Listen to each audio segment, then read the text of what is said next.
নমস্কার, আমি সুচিত্রা পিঠাবিলাসী রান্নাঘরে আপনাদের সবাইকে স্বাগত জানাই।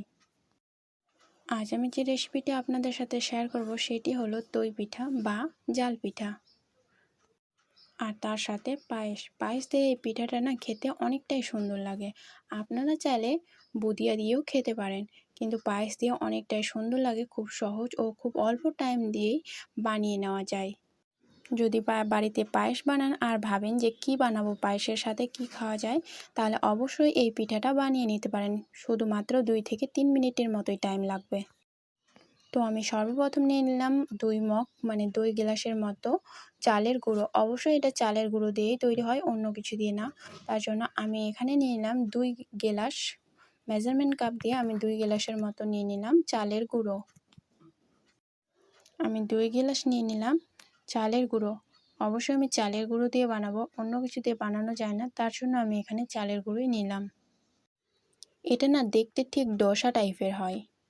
তারপরে নিলাম, আমি যে কাপটা দিয়ে চালের গুঁড়ো নিচ্ছিলাম ওই কাপেরই 1 কাপ নিয়ে নিলাম জল। আমি শুধু নর্মাল জল নেব, এখানে কিন্তু গরম জল বা অন্য কোনো লাগবে না, শুধু নর্মাল জল হলেই চলবে।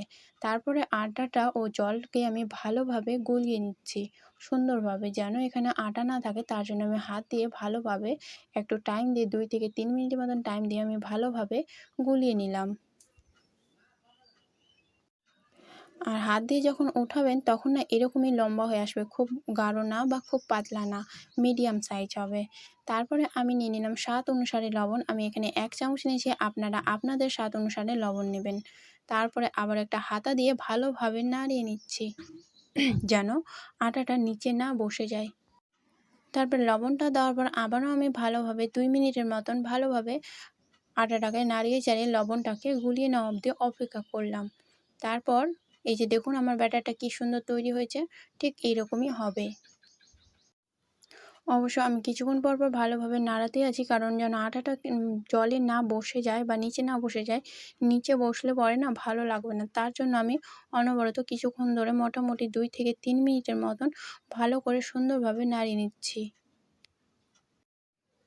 এই যে দেখুন কি সুন্দর তৈরি হয়েছে।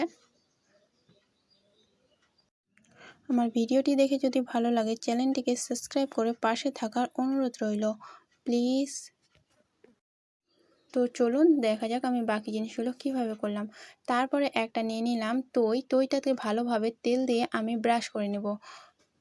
সুন্দরভাবে তেল দিয়ে ভালো করে তইটার চারিদিকে এমনি নর্মাল তেল দিয়ে ব্রাশ করে নিলেই চলবে।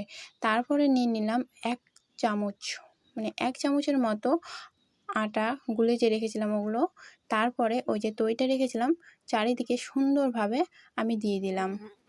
এই যে দেখুন আমি যেভাবে দিচ্ছি ঠিক সেইভাবে আপনারাও দিয়ে দিবেন।